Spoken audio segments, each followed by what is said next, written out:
கலாத்தியருக்கு எழுதின நிருபம் 3ஆம் அதிகாரம் 29ஆம் வசனத்திலே, நீங்கள் கிறிஸ்துவுடையவர்களானால் ஆபிரகாமின் சந்ததியராயும் வாக்குத்தத்தத்தின்படி சுதந்திரராயும் இருக்கிறீர்கள். நீங்கள் கிறிஸ்துவுடையவர்களானால் ஆபிரகாமின் சந்ததியாராயும் வாக்குத்தத்தத்தின்படி சுதந்திரராயும் இருக்கிறீர்கள் என்று இந்த கலாத்திய நிருபக்காரர் அந்த 3ஆம் அதிகாரத்தின் 29ஆம் வசனத்திலே எழுதுகிறார். நாம் யார்? நாம் கிறிஸ்துவுடையவர்கள். நாம் கிறிஸ்துவுடையவர்களா வரணும்னா நாம் யாராக இருக்க வேண்டும்? அததான் எழுதுறார். நாம் கிறிஸ்துவுடையவர்கள் என்று சொல்லக்கூடிய நாம் யாரா இருக்கணும்? ஆபிரகாமுடைய சந்ததியாக இருக்க வேண்டும்.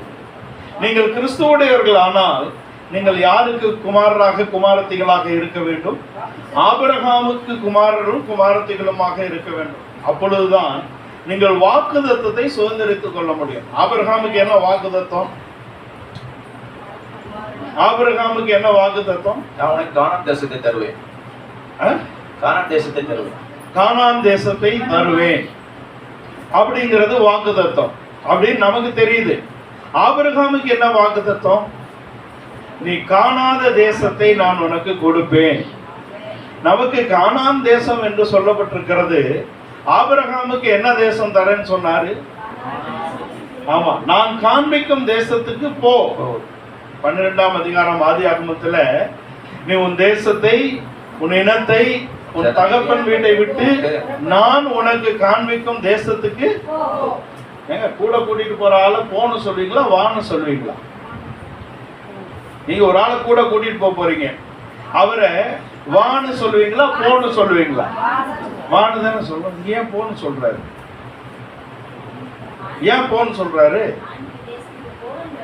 ஏன்? நான் காண்பிக்கும் தேசத்துக்கு போ. போ. நீங்க ஒரு இடத்த காட்ட போறீங்க எனக்கு, நீங்க என்ன வாணுவீங்களா, போனுவீங்களா? ஏன் இங்க போங்கிறாரு? ஏன் அப்படின்னா, நாம் அறிந்திருக்கிறபடி இது ஆபிரகாமுக்கு எத்தனாவது அழைப்பு? எத்தனாவது முறை அழைக்கிறாரு? ஒரே முறை தான். ஆதியாகமம் 1ல இருந்து நீங்க வாசிச்சீங்கன்னா 12ல ஒரே முறை தான் அழைக்கிறதாக ஆதியாகமத்தில் எழுதப்பட்டிருக்கிறது. ஆனால் நீங்க அப்புறமா போய் அப்போஸ்தலர் நடவடிக்கைகள் 7ஆம் அதிகாரத்தை எடுத்து பார்த்தீங்கன்னா, ஸ்தேவான் கல்லெறியப்படுவதற்கு முன்னே, சகோதரரை கேளுங்கள், நம்முடைய பிதாவாகிய ஆபிரகாம் மெசபதோமியா தேசத்திலே இருக்கும் பொழுது அவன் மகிமையின் தேவனை தரிசித்தவனாக அவர் அவனை வா என்று கூப்பிடுறார். எங்க இருக்கும்போது கூப்பிடுறாரு? மெசபதோமியா தேசத்திலே, அங்கே ஊர் என்னும் கல்தேயருடைய பட்டணத்திலே மெசபதோமியாவில் இருக்கும்போது அவனை வான்னு கூப்பிட்டார். அங்க வான்னு கூப்பிடும் போது, உன் இனத்தை, உன் தேசத்தை விட்டு வா அப்படின்னு கூப்பிட்டார். உன் தேசத்தை, உன் இனத்தை விட்டு வா. உன் தேசத்தை, உன் இனத்தை விட்டு வந்துட்டாரு. ஆனா தகப்பன் தான் அவரை பின்னாடி இழுக்கிறார். காரானூர்ல தங்கிடுறாங்க. யார் ஆபிரகாமோட அப்பா? யாரு நமக்கு தெரியல இல்லையா? ஆனா ஆபிரகாம் நமக்கு யாரு? ஆமா. அப்ப தாத்தா பேர் தெரியணும்ல இல்லையா? தாத்தா பேர் தெரியணுமா இல்லையா? கண்டிப்பா தெரியணும். தேராகு. தேராகுனா மெதுவாக நடக்கக்கூடியவன், ஸ்லோ வாக்கர். அப்படியே ஸ்லோவா வந்து காரானூர்ல ஒரு பிரேக் போடுறாரு. இருக்கலாம் ஐயா. இப்போ தேவன் அழைக்கும் போது, நீங்க அப்புறமா அப்போஸ்தலர் நடவடிக்கைகள் 7ல வாசிச்சு பாருங்க, உன் தேசத்தை, உன் இனத்தை விட்டு நான் காண்பிக்கும் தேசத்துக்கு வான்னு கூப்பிடுறாரு. சரிங்களா? இப்போ உன் தேசத்தை, உன் இனத்தை, உன் தகப்பன் வீட்டையும் விட்டு நான் உனக்கு காண்பிக்கும் தேசத்துக்கு புறப்பட்டு போ. இப்ப கோபமா இருக்காரு. போ அப்படிங்கிறாரு. வானாரு, வரல. இப்ப போங்கிறாரு. போகணும். சரிங்களா? அப்போ நம்மை தேவனுடைய ராஜ்யத்துக்கு தடை செய்யக்கூடிய காரியங்கள் 3. ஒன்று தேசம், இனம், தகப்பனுடைய வீடு. தேசங்கிறது நம்முடைய சரீரத்துக்கு பழக்கமான இடம். இங்க சுயதோஷன நிலைதான் நமக்கு சரியா வரும், செட் ஆகும் இல்லையா? நம்மளை கொண்டு திடீர்னு காஷ்மீர்ல விட்டா இருக்க முடியுமா? முடியாது. வெயில் காலத்துக்கு இருந்துக்கலாம், அப்புறமா இருக்க முடியாது. சரிங்களா? அதனால நம்முடைய சரீரத்துக்கு இனமான இடம்ன்றது நம்ம தேசம் இல்லையா? நம்முடைய மனதுக்கு இனமானதுன்றது நம்முடைய ஜனங்க. அதான் இனமான ஜனங்கள். உன் தேசத்தை, உன் சரீரத்துக்கு சுகமான உன் தேசத்தை விட்டுரு, உன் மனதுக்கு சுகமான உன் ஜனத்தை விட்டுவிடு, உன் இனத்தாரை விட்டுவிடு, உன் இருதயத்துக்கு இணக்கமான உன் தகப்பன் வீட்டை விட்டுவிடு. அப்படின்னாதான் நீங்க முழு மனதோடும் முழு இருதயத்தோடும் முழு பலத்தோடும் தேவனில் அன்பு கூற முடியும். அப்ப சரீரத்துக்கான சுகத்தை விட்டுவிட வேண்டும், நம்முடைய மனதுக்கு இனமான இனத்தை விட்டுவிட வேண்டும், நம்முடைய இருதயத்துக்கு இனமான தகப்பன் வீட்டை விட்டுவிடும். குமாரத்தியே, உன் தகப்பன் வீட்டை மறந்து விடு, ராஜா உன் அழகில் பிரியப்படுவார் அப்படின்னு சங்கீதக்காரர் சொல்றார். ஏன்? தகப்பன் வீடு அப்படிங்கிறது நம்முடைய ஜென்ம சுபாவங்கள். நான் துர்குணத்திலே உருவானேன், என் தாய் என்னை பாவத்தில் கர்ப்பம் தரித்தாள். அப்போ துர்குணம்ன்றது தகப்பன், தகப்பனுடைய குணம் ஆண் பிள்ளைக்கும் இருக்கு, பெண் பிள்ளைக்கும் இருக்கு இல்லையா? துர்குணம், அதை விட்டுவிட வேண்டும் அப்படிங்கிறது தான் சொல்றார். இப்ப இது மூணையும் விட்டு புறப்பட்டாதான் அவர் காண்பிக்கும் தேசத்துக்கு போக முடியும். அவர் காண்பிக்கும் தேசம் என்ன தேசம்? நமக்கு தான் தெரியும். அவரு காணாத தேசத்துக்கு போகிறார். ஆபிரகாம் எபிரேய நிருபக்காரர் அழைக்கும் போது காணாத தேசத்துக்கு நேராக அவர் போகிறான். தான் விட்டு வந்த தேசத்தை நினைத்திருந்தால் திரும்பி போக அவர்களுக்கு சமயம் கிடைத்திருக்கும். தங்கள் சுய தேசத்தை நாடுகிறோம் என்று அவர்கள் சொன்னாலும் அதை நாடி அடைந்து கொள்ள முடியவில்லை. தேவனால் கட்டப்பட்ட ஒரு கைவேலை இல்லாத நகரம் வருகிறது என்று அவர்கள் விசுவாசித்தார்கள். அதை தூரத்திலே கண்டார்கள், மார்போடு அணைத்துக் கொண்டார்கள், தங்களை அந்நியரும் பரதேசிகளும் என்று அறிக்கை செய்தார்கள். 16, 17, 18 வசனங்கள் எபிரேயர் 11ல அதை அவங்க பார்த்து அதை மார்போடு அணைத்துக் கொண்டார்கள். அவன் வாக்குத்தத்தத்தின் தேசத்திலே வாக்குத்தத்தத்தின் சுதந்திரவாளிகளாகிய ஈசாக்கோடும் யாக்கோபோடும் அவன் பரதேசியாய் சஞ்சரித்தான் அப்படின்னு எழுது. அப்போ அவன் காணாத தேசத்துக்கு வரான். அவனை எங்க போறதுக்காக அவர் அழைச்சிட்டு வராரு நமக்கு தெரியும் இல்லையா? கானானுக்கு போறதுக்காக. ஆனா கானானுக்கு போறதுக்காக அழைச்சிட்டு வராரு. அதான் நீங்க நினைச்சிருக்கிறீங்க. நான் என்ன நினைக்கிறேன்னா, அவனை கானானுக்காக தேவன் அழைத்து கொண்டு வரவில்லை, அவனை மோரியாக்காக அழைத்து கொண்டு வருகிறார். மோரியா மலையை அவன் காண வேண்டும். மோரியா என்றால் தேவன் என் வெளிச்சம் அப்படின்னு அர்த்தம். தேவன் என் வெளிச்சம், கர்த்தரே என் வெளிச்சமாக இருக்கிறார் என்று மோரியாவுக்கு அர்த்தம் இல்லைங்களா? மோரியாவை அவன் காண வேண்டும். அதான் ஆபிரகாமுடைய சுதந்திரம், அதான் ஆபிரகாமுடைய ஆசீர்வாதம். அதை நீங்களும் நானும் அடைந்து கொள்ள வேண்டும். முழு பரலோகம் யார் மேல பட்டா போட்டிருக்கு தெரியுமா? நம்ம மேல இல்ல, ஆபிரகாம் மேல. நீங்கள் கிறிஸ்துவுடையவர்களானால் ஆபிரகாமின் சந்ததியாராயும் வாக்குத்தத்தமாகிய சுதந்திரமாகிய பரலோகத்தை, தேவனுடைய ராஜ்யத்தை அடைந்து கொள்ள வேண்டும் என்றால் நீங்கள் ஆபிரகாமுக்கு குமாரன் குமாரத்திகளுமா வரணும். யாருக்கு? ஆபிரகாமுக்கு. ஆனா ஆபிரகாம் பெத்தெடுத்த பிள்ளைங்க நாங்கள் ஆபிரகாமின் குமாரர்னு சொல்லும் போது நீங்க ஆபிரகாமு குமாரர் இல்ல, நீங்கள் உங்கள் பிதாவாகிய பிசாசினால் உண்டாயிருக்கிறீர்கள். யோவான் 6, 7, 8 அதிகாரங்களை நீங்க தொடர்ச்சியா வாசிச்சீங்கன்னா ஒரே சண்டை. யூதர்கள் வந்து இயேசுவோட முட்டி மோதுறாங்க இல்லையா? வந்து முட்டி மோதுறாங்க. வானத்திலிருந்து வந்த அப்பம் நான் தான் அப்படிங்கிறாரு. ஐயா நீயா வந்து முட்டுறாங்க. கடைசியா ஒரு கடத்துல நீர்தான் மேசியாவா எங்களுக்கு சொல்லும் அப்படின்னா சொல்ல மாட்டாரு. வேத வாக்கியங்களை ஆராய்ந்து பாருங்கள். 5:39 வேத வாக்கியங்களை ஆராய்ந்து பாருங்கள். யோவான் 5:39 அவைகளால் உங்களுக்கு நித்திய ஜீவன் உண்டாயிருக்கிறதே, என்னை குறித்து சாட்சியிடுகிறவர்களும் அவைகளே. உங்கள எத்தனை பேர் இயேசுவை பார்த்திருக்கீங்க? பார்க்கலையா? இயேசு முகமுகமா பார்க்கலையா? இயேசுவை பார்க்கலையா? பார்க்கணும்னு விருப்பம் இருக்கா? ஒரு அல்லேலூயா சொல்லுங்க. அப்படியே தூக்கி உங்க கால்ல வச்சிருக்க இயேசுவை தூக்கி முகத்துக்கு நேரா வச்சு பாருங்க. இருக்கா? ஆமா, வார்த்தை தானே. இப்ப பிரிண்டட் வேர்டா இருக்கு, அப்புறம் கேட்கிற வார்த்தையா இருக்குது. இப்ப கேட்கறீங்க இல்லையா? ஆமா. அப்புறம் அந்த வார்த்தையை பார்க்கக்கூடிய அனுபவத்துக்கு நீங்கள் வளர வேண்டும். ஆனா நம்ம கையில இருக்க இயேசு வச்சுக்கிட்டு, ஊர்ல சொல்லுவாங்க கையில வெண்ணெய் வச்சுக்கிட்டு நெய்ய கலையிற கதையா, நம்ம இயேசுவ காலுக்கு கம்மக்கட்டிலையும் காலிலையும் வச்சுட்டு ஊர் பூரா தேர்றது அவரை. அப்படி அல்ல. நீங்கள் வார்த்தையினாலே வெளிச்சத்தை பெற வேண்டும். கிறிஸ்தவத்துல கர்த்தர் என்னோடு பேசினார்களோட நான் எச்சரிக்கையாக இருக்கும்படியாக பழகி இருக்கிறேன். கர்த்தர் நாம் ஒவ்வொருவரோடும் வார்த்தையினால் தான் பேசுகிறார், வார்த்தையினால் தான் வெளிப்படுகிறார்.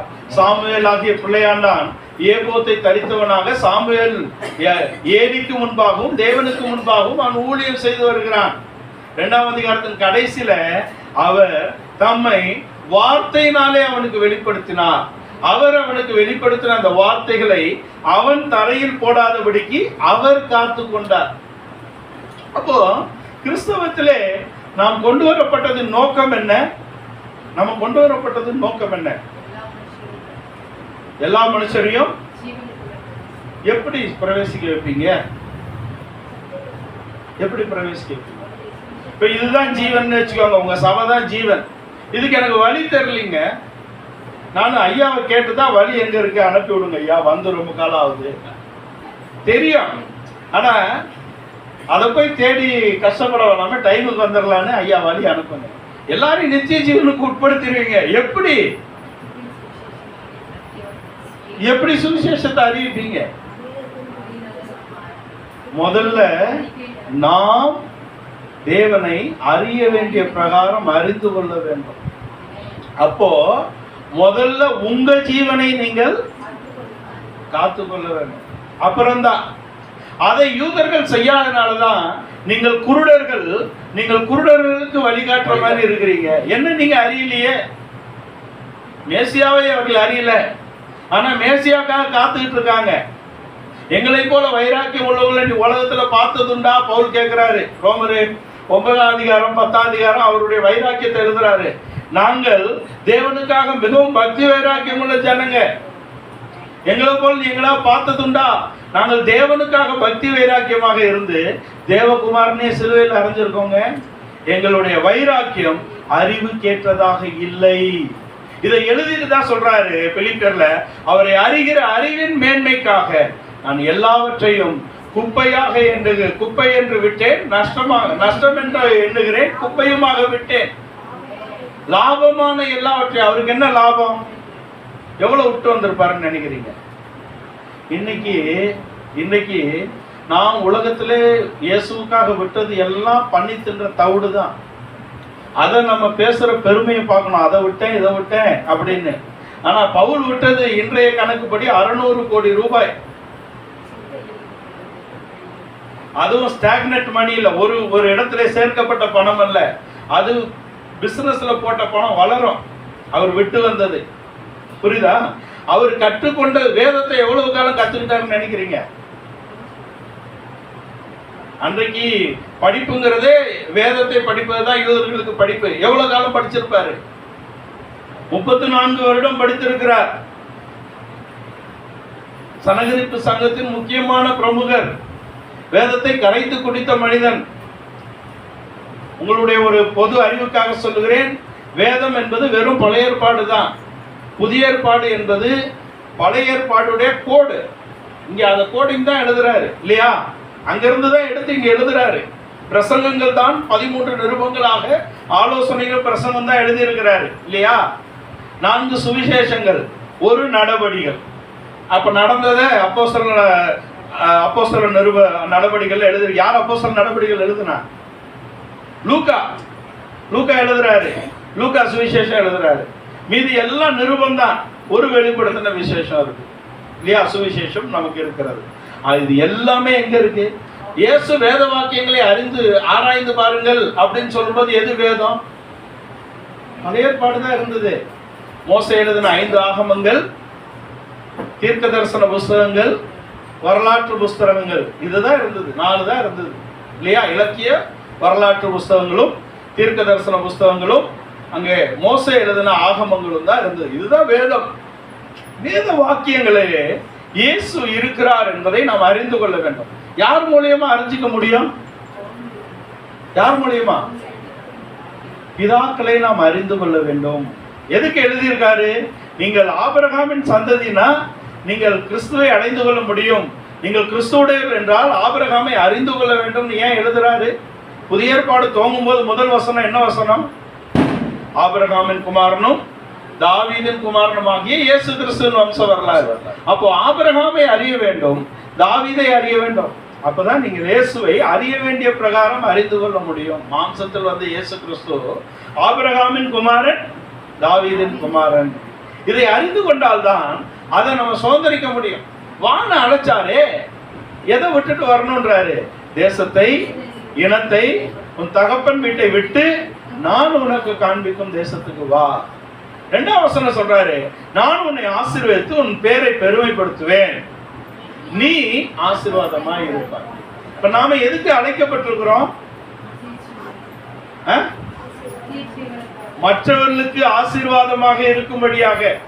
யாரெல்லாம் பரலோகத்தை சுதந்திரிக்க போறீங்க? அல்லேலூயா சொல்லுங்க. பெரிய கூட்டம் இருக்கு கிறிஸ்தவத்துல. நான் பரலோகத்தை அடைவதற்காக வரவில்லை, தெரிஞ்சுக்கோங்க. நான் எதை அடைய வந்திருக்கிறேன் தெரியுமா? பரலோகத்தை அடையவா வந்தீங்க? நான் கிறிஸ்துவை அடைந்து கொள்ளும்படியாக வந்திருக்கிறேன். கிறிஸ்தவம் எதை நமக்கு காட்டுகிறது?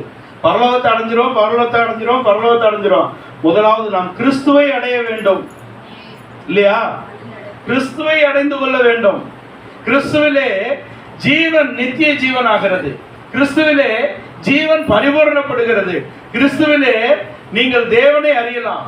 கிறிஸ்துவிலே நீங்கள் உங்களை அறியலாம். நான் என்னுடையவைகளை அறிந்தும் என்னுடையவைகளால் அறியப்பட்டும் இருக்கிறேன். யோவான் 10:15. அப்ப நீங்கள் தேவனை அறிய வேண்டும், தேவன் உங்களை அறிய வேண்டும். ஆபிரகாமை தேவன் 12ஆம் அதிகாரத்துல அழைக்கிறாரு. இப்ப அவனை அறிஞ்சிருக்காரா இல்லையா? அறிஞ்சிருக்கிறாரு. அப்போ 22ஆம் அதிகாரம் 12ஆம் வசனத்துக்கு அப்புறம் தான் சொல்றாரு, நீ உன் கையை உன் பிள்ளையாண்டான் மேல் போடாதே, நீ யார் என்று இப்பொழுது அறிந்திருக்கிறேன். இப்ப 12ஆம் அதிகாரத்துல அறிஞ்சிருக்கிறாரா, 22ஆம் அதிகாரத்துல அறிஞ்சிருக்காரா? குழப்பமா இருக்குல்ல? அப்போ நம்முடைய வாழ்க்கையிலே தேவன் அனுதினமும் சூழ்நிலைகளின் வழியாக நம்மை அறிந்து கொள்கிறார். உன் குமாரன், உன் சேஷ்டபுத்திரன், உன் ஏகசுதன், உன் நேசகுமாரன். ஒரே பிள்ளைதான் அவனுக்கு, ஈசாக்கு, இல்லையா? உன் ஏகசுதனும் உன் புத்திரனும் உன் ஏகசுதனும் உன் நேசகுமாரனும் ஆகிய ஈசாக்கை எனக்காக பலியிடு. 2ஆம் வசனத்துல கேட்கிறார். 12ஆம் வசனத்தை வாசிச்சு பாருங்க. 22:12. அப்பொழுது அவர் பிள்ளையாண்டான் மேல் உன் கையை போடாதே, அவனுக்கு ஒன்றும் செய்யாதே, நீ அவனை உன் புத்திரன் என்றும் உன் ஏகசுதன் என்றும் பாராமல். அப்ப ஏதோ ஒண்ணு மிஸ் ஆகுது இல்ல? என்ன மிஸ் ஆகுது? என்ன மிஸ் ஆகுது? 2ஆம் வசனத்துல என்ன கேட்கிறாரு? உன் ஏகசுதன், உன் புத்திரன், உன் ஏகசுதன். 12ல என்ன மிஸ் ஆகுது? அப்ப நேசகுமாரன் மிஸ் ஆகுது. ஆபிரகாம் தன் நேசகுமாரனை கொடுக்க முடியவில்லை, பிதா தன் நேசகுமாரனை நமக்காக அனுப்பி இருக்கிறார். இவர் என் நேசகுமாரன், எனக்கு பிரியமானவர், இவர் சொல்லுகிறபடி செய்யுங்கள், அவருடைய சத்தத்துக்கு கீழ்ப்படியுங்கள், அவரை உங்களுக்காக தந்திருக்கிறேன். ஆபிரகாம் பிதாவாகிய தேவனுக்கு முன்னுதாரணமாக எழுதப்பட்டிருக்கிறார். தன் குமாரனை, தன் ஏகசுதனை கொடுத்திருக்கிறார். ஆனால் நேசகுமாரனாக பலியாக்கப்பட முடியவில்லை. இப்பொழுது அவனை அறிகிறார். என்ன? அவனுடைய முழு நம்பிக்கையை, அவனுடைய வாழ்க்கையை, அவனுடைய விசுவாசத்தை தேவன் சோதித்தருகிறார். உங்கள் விசுவாசமும் சோதிக்கப்படும். அழிந்து போகிற பொன் அக்னியினாலே சோதிக்கப்படுகிறது போல உங்களுடைய விசுவாசமும் அதை காட்டிலும் விலையேற பெற்ற உங்கள் விசுவாசம். பொன் என்பது விசுவாசத்துக்கு ஒப்பனையாக சொல்லப்படுகிறது. பேதுரு அப்போஸ்தலன் அப்படிதான் எழுதுறாரு. பொன்னே, அழிந்து போகக்கூடிய பொன்னே அக்னியினாலே சோதிக்கப்படுகிறதே. இயேசு சொல்றாரு, ஒருவேளை சோதனை வந்தால்னு சொல்லவில்லை, ஒருவேளை என்று சொல்லவில்லை. காற்று வந்து மோதி அடிக்கும், தண்ணீர் வந்து மோதும், அக்னியினாலே சோதிக்கப்படும். இந்த கல்லின் மேல் கட்டினால் நீங்கள் நிலை பெற்றிருப்பீர்கள். நீ பேதுருவாய் இருக்கிறாய், அந்த கல் யாரு? பலர் அந்த கல்ல பேதுருன்னு நினைச்சுக்கிட்டாங்க. அங்க எழுத்து அப்படிதான் இருக்கு, இல்லையா? எழுத்து அப்படிதான் இருக்குது, அந்த எழுத்து அப்படித்தானே போட்டிருக்கு. நீ பேதுருவாய் இருக்கிறாய். ஆமா, கேவா கல்லு, இந்த கல்லின் மேல என் வீட்டை கட்ட, அந்த கல்லு நினைச்சுட்டாங்க. அங்க பார்க்கணும், விஷுவலா பார்க்கணும். அங்க நீங்க வாய்ஸா கேட்க கூடாது, விஷுவலா பார்க்கணும். இந்த கல்லின் மேல் தன்னை இயேசு சொல்லுகிறார், இந்த கல்லின் மேல் என் வீட்டை கட்டுவேன். காற்று வந்து மோதி அடிக்கும். ஒருவேளை என்று சொல்லவில்லை, காற்று வந்து மோதி அடிக்கும், தண்ணீர் வந்து மோதி அடிக்கும், அக்னி சோதனை வரும். ஆனாலும் திடன் கொள்ளுங்கள், அவர் உலகத்தை ஜெயித்திருக்கிறார் இல்லையா? இன்றைக்கு போதிக்கிற கிறிஸ்தவத்துக்கும் கிறிஸ்துவுக்கும் சம்பந்தம் இல்லை.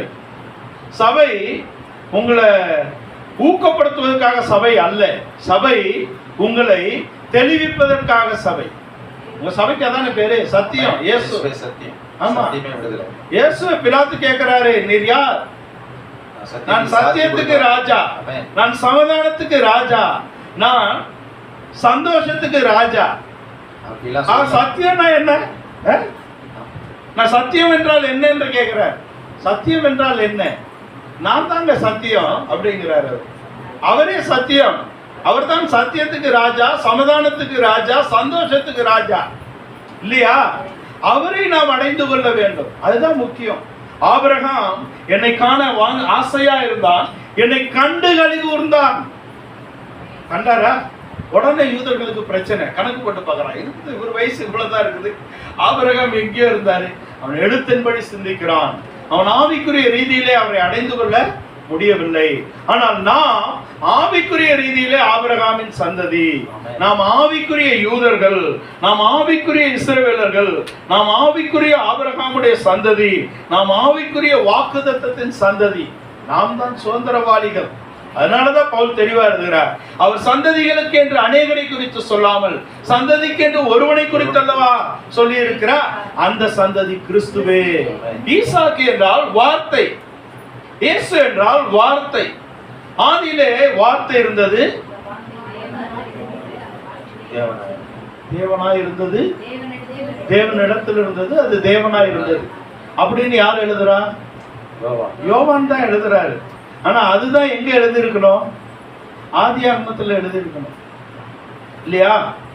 இதெல்லாம் டிரான்ஸ்லேஷன் குறைபாடுகள், மொழிபெயர்ப்பு குறைபாடுகள். ஆதியிலே தேவன் வானத்தையும் பூமியும் சிருஷ்டிக்கிறதுக்கு முன்பாக அவரிடத்தில் இருந்து வார்த்தை வெளிப்பட்டிருக்கிறது. புரியுதுங்களா? வார்த்தையை கொண்டுதான் சிருஷ்டித்தார். அதை தான் அப்போஸ்தலனாகிய பவுல் குமாரனுக்கென்றும் குமாரனை கொண்டும் சகலத்தையும் சிருஷ்டித்திருக்கிறார். குமாரனை கொண்டு குமாரனுக்கென்று சகலத்தையும் சிருஷ்டித்திருக்கிறார் என்றால் தன்னுடைய வார்த்தையை கொண்டு சகலத்தையும் சிருஷ்டித்தார். அப்ப முதலாவது சிருஷ்டிக்கப்பட்டது என்ன? வெளிப்பட்டது வார்த்தை. சிருஷ்டிக்கப்பட்டது என்ற சொல் தவறான ஒரு அர்த்தப்படுகிறது இல்லையா? அவர் தேவன், ஆகவே வெளிப்பட்டார் என்ற இடத்துக்கு வர வேண்டும். அவர் வார்த்தையாக வெளிப்பட்டிருக்கிறார். வார்த்தையாக ஆபிரகாமுக்கும் வெளிப்பட்டார். அப்போ நீங்கள் அவரை அறிய வேண்டும், அவர் உங்களை அறிய வேண்டும். ஆபிரகாமின் சுதந்திரத்துக்கு நீங்க வரணும்னா ஆபிரகாம் தேவனை அறிந்தது போல நீங்கள் தேவனை அறிய வேண்டும்.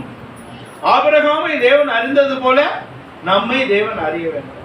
ஆபிரகாம் தேவனை எப்படி அறிந்திருந்தார், தேவன் ஆபிரகாமை எப்படி அறிந்திருந்தார் என்று ரெண்டு பக்கம் இருக்கிறது. இந்த மாலை வேளையிலே நாம் தேவனை எப்படி அறிந்திருக்கிறோம், தேவன் நம்மை எப்படி அறிந்திருக்கிறார் என்பதை நாம் தெரிஞ்சுக்கிறோம். தேவன் என்ற இடத்திலே இயேசு கிறிஸ்துவை நீங்கள் யாராக அறிந்திருக்கிறீர்கள்? இயேசு யார்? தேவனுடைய குமாரன். இரண்டாம் கேள்வி கேட்போமா? இயேசு யார்? மூன்றாவது கேள்வி கேட்போமா? இயேசு யார்? இயேசு என்றால் அவர் நேற்றும் என்றும் என்றும் மாறாதவர். அவருடைய வார்த்தைகள், என் வார்த்தைகள் ஒரு நாளும் மாறாது. அவைகளின் ஒரு வார்த்தையோ அவைகளின் உறுப்பாகலும் எழுத்தாகலும் அது அழிவதில்லை என்ற இடத்திலே அவர் மாறாதவர், அழியாதவர், என்றென்றைக்கும் நிலைத்திருக்கக்கூடியவர். நேற்றும் இன்றும் என்றும் மாறாத தேவன் என்று அவரை குறித்து சொல்லப்பட்டது. நேற்று என்ற இடத்திலே அவர் நம்மை சிருஷ்டித்த தேவன். நேற்று என்ற இடத்திலே இயேசுவாக நம்முடைய பாவங்களை அவர் பரிகரித்திருக்கிறார். நேற்று என்ற இடத்திலே அவர் நமக்காக நம்முடைய பஸ்காவாக அவர் பலியாக்கப்பட்டிருக்கிறார். நேற்று என்ற இடத்திலே அவர் நம் ஒவ்வொருவருக்காக உயிரோடு எழுப்பப்பட்ட தேவனுடைய சுதன் என்று பலமாக ரூபிக்கப்பட்டிருக்கிறார். மாம்சத்தின்படி தாவீதின் சந்ததியில் பிறந்தவரும், சொல்லுங்க அடுத்தது, மாம்சத்தின்படி தாவீதின் சந்ததியில் பிறந்தவரும் மரித்தோர் இருந்து உயிர்த்தெழுந்ததினாலே பலமாய் ரூபிக்கப்பட்ட தேவகுமார். எதனால மரித்தோர் இருந்து உயிர்ப்பிக்கப்பட்டார்? பரிசுத்தமுள்ள ஆவியினாலே மரித்தோர் இருந்து உயிரோடு எழுப்பப்பட்ட தேவகுமாரன். அவர் நேற்று என்ற இடத்துல தேவகுமாரன். அவர் உயிரோடு எழுந்திருக்கிறார். உயிரோடு எழுந்தது மாத்திரமல்ல, அவர் இப்பொழுது பரமேறி வலது பாரசத்திலே கிறிஸ்துவாக இருக்கிறார். இன்றைக்கு அவர் தேவனுடைய வலது பாரசத்திலே கிறிஸ்துவாக இருக்கிறார். அவருடைய வலது பாரசத்திலிருந்து நமக்கு அவர் கிருபையும் அபிஷேகத்தையும் தந்தரக்கூடிய ஒரு இடத்திலே அவர் இருக்கிறார். நாம் பாவம் செய்யாதபடிக்கு நாம் ஒவ்வொருவருக்காகவும் பரிந்து பேசக்கூடியவராக இருக்கிறார். அப்ப இன்னைக்கு அவர் யாரா இருக்கிறாரு? அவர் பேர் என்ன? அவர் பேர் என்ன? அவர் பொசிஷன் என்ன? தேவன் என்றால் நம்மை சிருஷ்டித்தவர். இயேசு என்றால் நமக்காக நம்முடைய பாவங்களை பரிகரிக்கிறவர். குமாரன் என்ற இடத்திலே நமக்காக பஸ்காவாக பலியாக்கி இருக்கிறார். மனுஷகுமாரன் தேவகுமாரனாக அவர் உயிரோடு எழும்பி இருக்கிறார். அவர் கிறிஸ்துவாக இப்பொழுது வலது பாரசத்திலிருந்து அபிஷேகத்தை தருகிறார். பரிந்து பேசுகிறார்னா அவர் யாரு? ஆசாரியன். அவரை நாம் அறிய வேண்டிய பிரகாரம் அறிய வேண்டும். அவரை நீங்கள் ஆசாரியனாக நாம் ஒவ்வொருவருக்காகவும் பரிதவிக்கக்கூடிய பரிந்து பேசக்கூடிய மகா பிரதான ஆசாரியன் நமக்கு இருக்கிறார். வானங்கள் வழியாக ஏறி போன மகா பிரதான ஆசாரியன், தேவனுடைய வீட்டுக்கு மேலான மகா பிரதான ஆசாரியன், வரப்போகிற நன்மைகளுக்குரிய மகா பிரதான ஆசாரியன், நித்திய ரட்சிப்புக்கு காரணராகிய மகா பிரதான ஆசாரியன், தேவனுடைய வீட்டுக்கு மேலான அதிகாரியான மகா பிரதான ஆசாரியன், என்றென்றைக்கும் மாறாத மெல்கிசேதேக்கு முறைமையில் மாறாத ஆசாரியராய் இருக்கிறார் என்று 7 பகுதிகளை எழுதுகிறார் எபிரேய நிருபக்காரர். நாம் அவரை யாருன்னு அறிஞ்சாதான் அவரை அறிந்திருக்கிற ஆசீர்வாதங்களை பெற்றுக்கொள்ள முடியும். யூதர்கள் அவரை தச்சனின் குமாரனாக அறிந்திருந்தார்கள். யூதர்கள் அவரை கலிலேயாவிலிருந்து வந்த இயேசுவாக நினைத்திருந்தார்கள். யூதர்கள் அவரை ஏழை யோசேப்பின் குமாரனாக நினைத்தார்கள். யூதர்கள் யாக்கோபு யூதா என்பவரின் சகோதரனாக அவரை பார்த்தார்கள். கலிலேயாவிலிருந்து கப்பர்நகூமுக்கு மூவான ஒரு சாதாரண யூதனாக அவரை பார்த்தார்கள். அவரை தேவகுமாரனாக அடையாளப்படுத்த அவர்கள் தவறிவிட்டார்கள். அது நம்ம தெரிஞ்சுக்கணும். அவர் யோவான் கேட்கிறாரு, அட்ரஸ் சொன்னவரே அவரு தாங்க. இயேசுன்னு அட்ரஸ் சொன்னது யாரு? முதல் யோவான் ஸ்நானகன் தான் சொல்றாரு, இதோ வருகிறாரே இவர் என்னிலும் மேலானவர், அவருடைய பாதரட்சைகளை அவிழ்க்கிறதுக்கும் நான் பாத்திரன் அல்ல, நான் தண்ணீரினாலே ஞானஸ்தானத்தை கொடுக்கிறேன், அவர் ஆவியினாலும் அக்னியினாலும் ஞானஸ்தானத்தை கொடுப்பார் சொன்னதே யாரு? ஜெயில புடிச்சு போட்ட உடனே கேட்கிறாரு, நீர் தானா இன்னொரு ஆள் வர்றதுக்கு நாங்க காத்துட்டு இருக்கணுமா? அதான் கேட்டாரு. அதானே கேட்டாரு. தப்பா ஒண்ணும் சொல்லிய, கரெக்டா தானே சொல்றேன். நீர் தானா இன்னும் ஒரு ஆள் வர காத்து கொண்டு இருக்க வேண்டுமா? அதுக்கு என்ன பதில்? நான் தான் அப்படின்னு தானே பதில். ஆனா இயேசு என்ன பதில் சொல்லுகிறார்? குருடர் காண்கிறார்கள், சப்பான் முடவர் நடக்கிறார்கள், மரித்தோர் உயிரோடு எழுந்திருக்கிறார்கள். அப்புறம் முக்கியமான விஷயம், அதுலதான் கிறிஸ்தவம் இந்தியாவில் வளராமல் இருக்கிறது. இந்தியாவில் ஏன் கிறிஸ்தவம் வளரலன்னா, இந்தியர்கள் பணக்காரர்களை நோக்கி போகிறார்கள். ஆனால் இயேசு தரித்திரருக்காக வந்தார். தரித்திரருக்கு சுவிசேஷம் அறிவிக்கப்படுகிறது. ஆமாம் தானே? ஆமாம் தானே? சிறியவர்களாகிய நீங்கள், புறக்கணிக்கப்பட்டவர்களாகிய நீங்கள் பாக்கியவான்கள், என் பிதாவின் ராஜ்யம் உங்களுக்காக வைக்கப்பட்டிருக்கிறது. நம்ம கூட்டம் சின்ன கூட்டத்தை பார்க்கிறோம். நாங்க கூட்டத்தை பார்க்கிறது இல்ல, கூட்டத்தின் தரத்தை பார்க்க வேண்டும். இயேசு ஒரே அம்மாக்காக நடந்து போறாருங்க. ஒரே ஒரு ஸ்திரியை பார்க்கறதுக்காக நடந்து போறாரு. 12 பேரையும் சோர்வாங்க அனுப்புறாரு. யாரையும் சேர்க்கல. அந்த அம்மாவை தனிப்பட்ட முறையில போய் பார்க்கிறாரு. என்ன ஸ்பெஷல் அந்த அம்மாட்ட? யோவான் 4ஆம் அதிகாரத்துல என்ன ஸ்பெஷல் சொல்லுங்க? தினம் 12 மணி நேரம் ஜெபிக்குமா? 76 மணி நேரம், 21 மணி நேரம், 40 நாள்.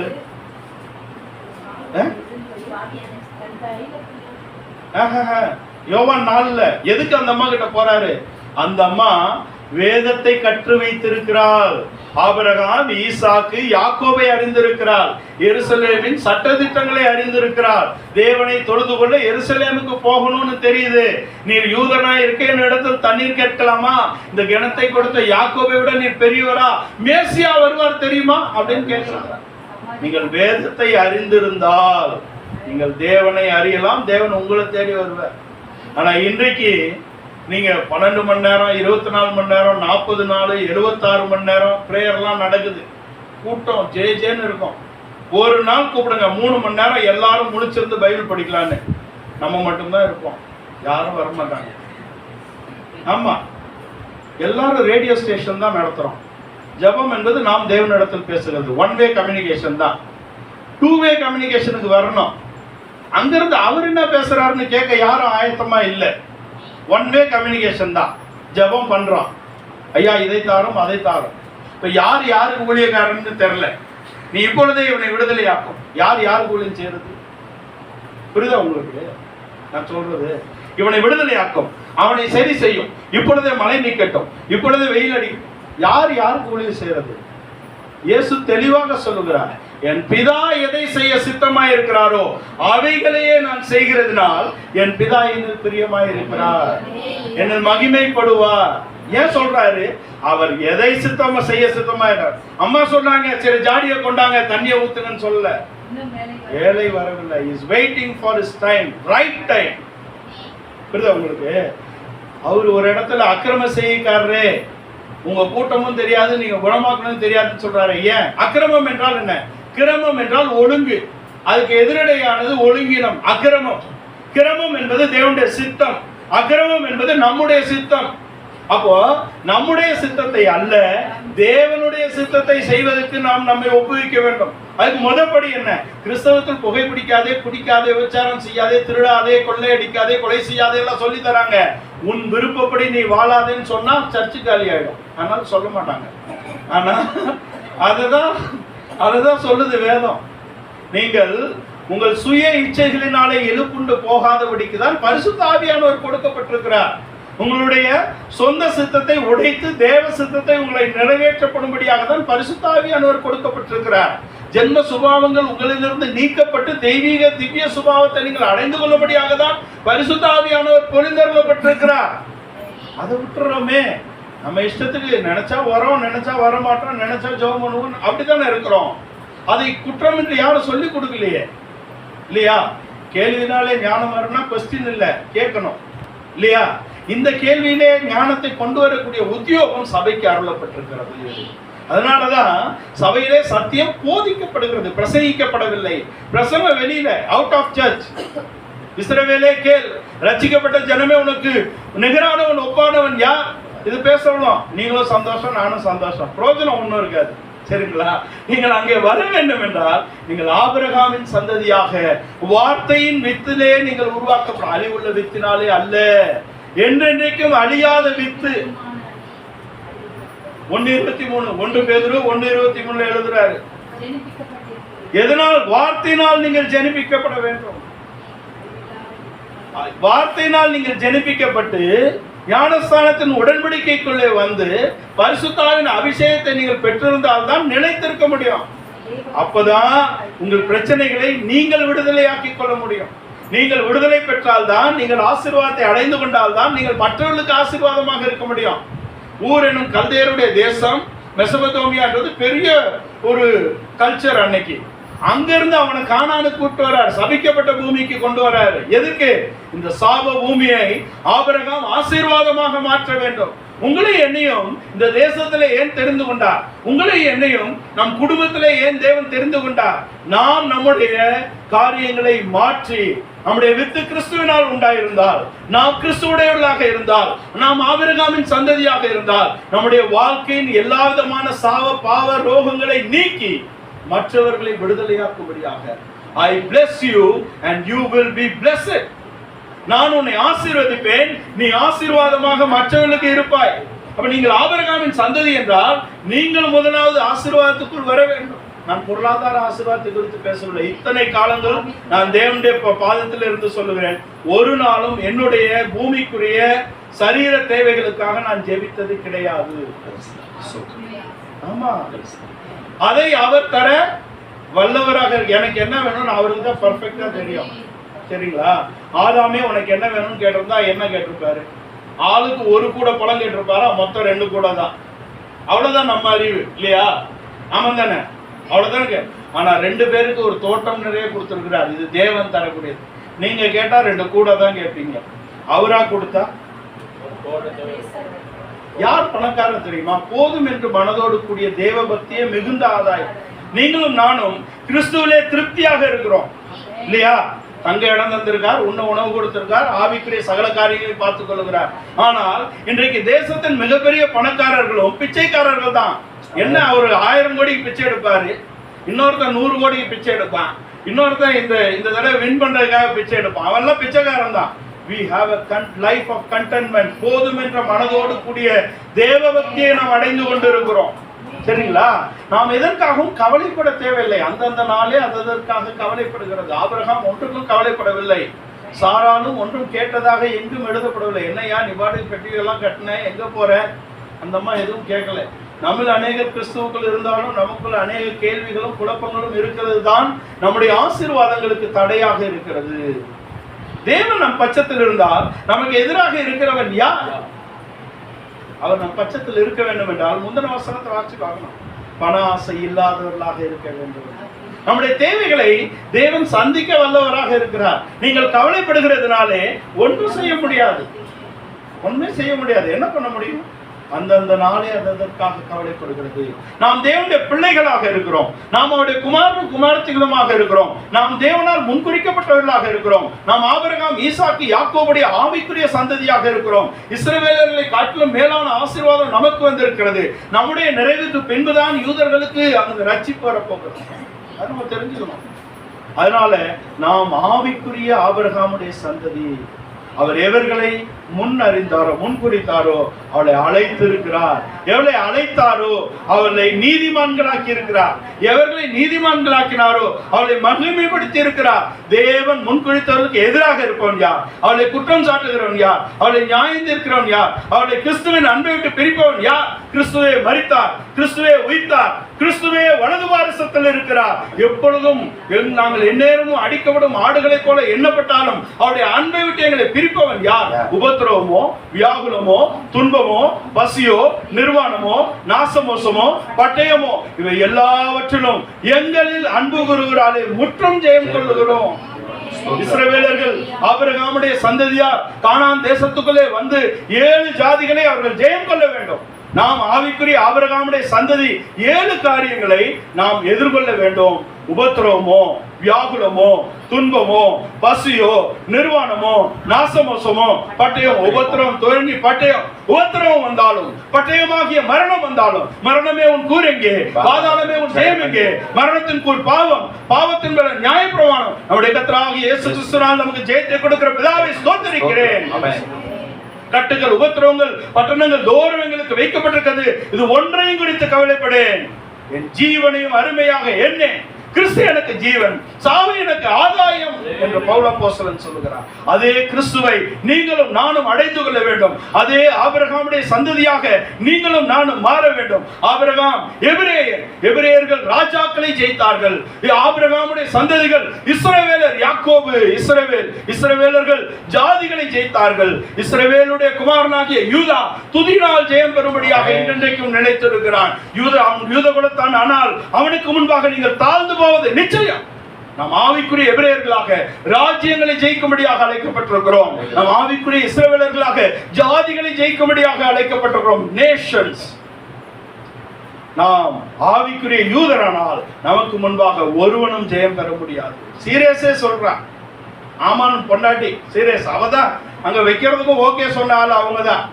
ஆனா அவங்கதான் சொல்றாங்க, அவன் யூத குலத்தான், ஆனால் நீங்கள் அவனுக்கு முன்பாக தாழ்ந்து போவது நிச்சயம். நாம் ஆவிக்குரிய ஆபிரகாமுடைய சந்ததி. நாம் ஆபிரகாமின் ஆசீர்வாதங்களை கிறிஸ்து இயேசுவுக்குள்ளாக பரிபூர்ணமாக பெற்றுக் கொள்ளும்படியாக அழைக்கப்பட்டிருக்கிறோம். விசுவாசத்தினாலே நீதிமான் பிழைப்பான். இந்த விசுவாசத்துக்கு அவன் தகப்பனாக அறியப்பட்டவன். அவன் தேவன் சொல்லப்பட்ட வார்த்தைகள் ஒன்றும் நம்புவதற்கு ஏதும் இல்லை என்றாலும், சாராளுடைய கர்ப்பம் செத்தது, தன்னுடைய சரீரம் செத்தது என்றாலும் அவன் ஒரு நாளும் அவிசுவாசமாக நடக்கவில்லை, பார்க்கவில்லை, கேட்கவில்லை, செய்யவில்லை. அவன் விசுவாசத்தில் வல்லவனானான் என்று ரோம நிருபக்காரர் 4ஆம் அதிகாரத்தின் கடைசி பகுதியிலே எழுதுகிறார். அந்த ஆபிரகாமின் சந்ததியாக நாம் ஒவ்வொருவரும் அழைக்கப்பட்டிருக்கிறோம். இயேசுவை விசுவாசித்தால் அவருக்குள் ஜீவனும் அந்த ஜீவன் பரிபூர்ணப்படுகிறதையும் காண்பீர்கள். இயேசு கிறிஸ்துவை விசுவாசித்தால் அவருடைய ராஜ்யத்தையும் அந்த நீதியையும் தேடுவீர்கள். இன்றைக்கு அநேகர் அவருடைய ராஜ்யத்தை தேடுகிறார்கள், நீதியை தேடாமல் விட்டு விடுகிறார்கள். நீதி என்பது என்ன? அவருடைய வார்த்தைகளின்படி நாம் செய்து நடப்பிக்கக்கூடிய நீதி இருக்கிறது. அவருடைய வார்த்தைகளை விசுவாசித்து நாம் அடைந்து கொள்ள வேண்டிய நீதி இருக்கிறது. ஆபிரகாமின் சந்ததியாகிய நியாயப்பிரமாண நீதிக்காரர்கள் தங்களுடைய கிரியைகளினாலே நீதியை அடைந்து கொள்ள நினைத்தார்கள். தங்கள் விசுவாசத்தினாலே அதை அடைந்து கொள்ளாமல் போனார்கள்.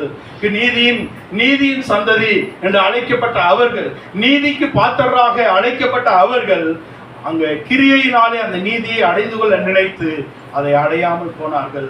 நானோ கிரியையினால் வரக்கூடிய நியாயப்பிரமாணத்தின் நீதியை உடையவனாக இல்லாதபடிக்கு இயேசு கிறிஸ்துவை பற்ற விசுவாசத்தினால் வரக்கூடிய நீதியை அடையும்படிக்கு அழைக்கப்பட்டிருக்கிறேன் என்று அப்போஸ்தலனாகிய பவுல் சொல்லுகிறார். இயேசு கிறிஸ்துவை நாம் விசுவாசிக்க வேண்டும். அவருடைய வார்த்தையிலே நாம் நிலை பெற வேண்டும். அவருடைய ஆவியிலே நாம் பரிபூர்ணப்பட வேண்டும். அதான் வார்த்தையிலே நாம் ரட்சிக்கப்பட்டிருக்கிறோம். ஞானஸ்தானத்தின் உடன்படிக்கைக்கு வந்திருக்கிறோம். பரிசுத்த ஆவியின் அபிஷேகத்தை நீங்கள் பெற வேண்டும். ரட்சிக்கப்பட்டோம்னா ஞானஸ்தானத்தின் உடன்படிக்கைக்கு வருகிறோம். ஏன் ஞானஸ்தானம் எடுக்கணும்? ஏனென்றால் பரிசுத்த ஆவியை பெற வேண்டும். பரலோகம் போறதுக்கு இல்ல. ஞானஸ்தானம் எடுக்காமலே பரலோகத்துக்கு போன ஒரு ஆள் இருக்காரு, எனக்கு தெரியும். உங்களுக்கு தெரியுமா? தெரியாது? கள்ளந்தான் போயிருக்காரு, டைம் இல்லை. அதனால ஞானஸ்தானம் நீங்க பரலோகம் போறதுக்கு இல்ல.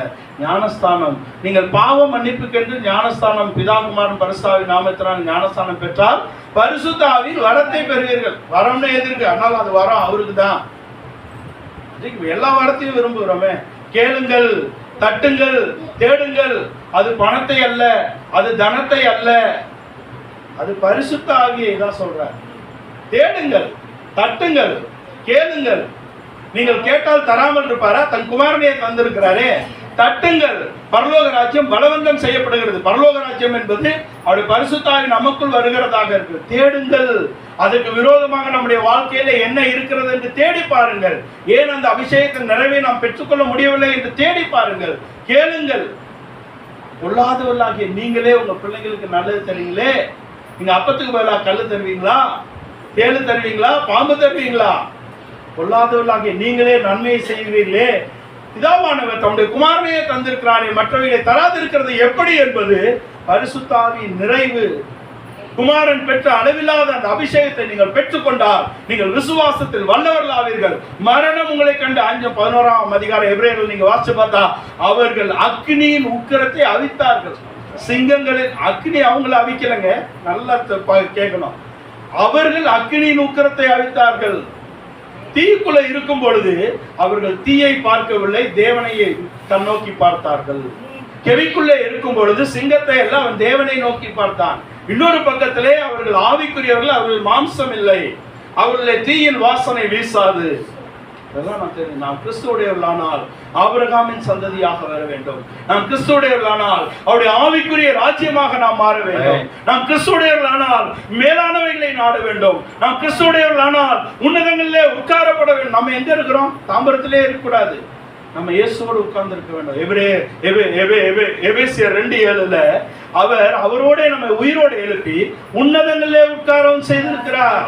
இருள் அதிகாரத்திலிருந்து நம்ம 1:12 இருள் அதிகாரத்திலிருந்து நம்ம விடுதலை ஆக்கி அன்பின் குமாரனின் ராஜ்யத்துக்கு கொண்டு வந்திருக்கிறார். 1 பேதுரு 2:9 அதன் ஆச்சரியமான ஒளி நடத்து கொண்டது. இருளின் அந்தகாரத்திலிருந்து நம்மை ஆச்சரியமான ஒளி நடத்து கொண்டு வந்திருக்கிறார். நாம் ஒளிக்குரியவர்களாக மாறுவோம், நாம் வெளிச்சத்துக்குரியவர்களாக மாறுவோம், நாம் அன்பின் குமாரனின் ராஜ்யத்துக்குரியவர்களாக மாறுவோம், நாம் கிறிஸ்துவுடையவர்களாக மாறுவோம், நாம் ஆபிரகாமின் சந்ததியாக மாறுவோம். இந்த மாலை வேளையிலே இந்த வசனங்களுக்கு நாம் முற்றிலுமாக ஒப்புக் கொடுப்போம். நாம் யார் என்பதை நாம் அறிந்து கொள்வோம். நாம் யார் என்பதை தேவன் அறியும்படியாக நாம் நடந்து கொள்வோம். நம்முடைய தேவன் யார் என்பதை நாம் அறிந்து கொள்வோம். நம்முடைய தேவன் யார் என்பதை இந்த உலகத்துக்கு அறிய செய்வோம். அப்படியாக நம்முடைய வாழ்க்கை நிலைபெறும்படியாக, கிறிஸ்துவில் அஸ்திவாரப்படும்படியாக, அவருடைய விசுவாசத்தில் அசையாமல் நிலைத்திருக்கும்படியாக இந்த மாலை வேளையிலே இந்த வார்த்தைகளுக்கு நாம் முற்றிலுமாக ஒப்புக் கொடுப்போம். கண்களை மூடி தேவ சமூகத்திலே நாம் தேவனுக்கு முன்பாக நம்மை தாழ்த்துவோம். சோத்திரம் சோத்திரம் ஸ்தோத்திர கர்த்தாவே, இரக்கமுள்ள பிதாவே, கிருபையான தகப்பனே, அப்பா ஆண்டவரே ஸ்தோத்திரம். பிள்ளைகள் இந்த வார்த்தைகளை ஆண்டவரே அப்படியாக ஒரு தியானத்தோடு கூட ஒரு வார்த்தைகளை உட்கொள்ளும்படியாக ஆண்டவரே ஸ்தோத்திரம். வேதத்தின் மகத்துவமான ஒரு வார்த்தைகளை நீர் வெளிப்படுத்தின தயவுக்காக நமக்கு கொடாத ஒரு நன்றி. ஆண்டவரே, நான் வேதத்தின் வார்த்தைகளை அவர்களுக்கு எழுதி கொடுத்து அதை அவர்கள் அந்நிய காரியமாய் எண்ணினார்கள் என்று சொல்லப்பட்டிருக்கிறது.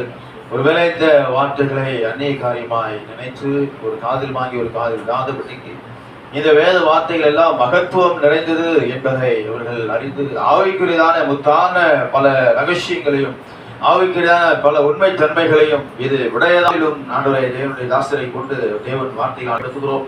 ஆண்டவரை கேட்ட பிள்ளைகள் போஷித்து ஒரு சந்ததி வண்ணமா இருக்கும், பூமியில் ஒரு சந்ததிக்கும் வம்சத்துக்குள் சகல ஜாதிகளும் ஆசீர்வதிக்கப்படும் என்று சொன்ன அந்த வார்த்தையின்படியே ஆண்டவரே உமது பிள்ளைகள் ஒவ்வொருவரையும் ஆபிரகாம் சந்ததியிலே வந்ததான பிள்ளைகளாக நீங்க ஏற்றுக்கொண்டு ஆசீர்வதித்து நாமத்தை மகிமைப்படுத்தும்படியா வல்ல கரத்தில் உபகரித்து ஆசீர்வதிக்கிறோம். நீரை பெறப்படுத்துகிறோம். ஆசீர்வதியும் இயேசுவின் மூலம் பிதாவே. ஆமென். ஆமென்.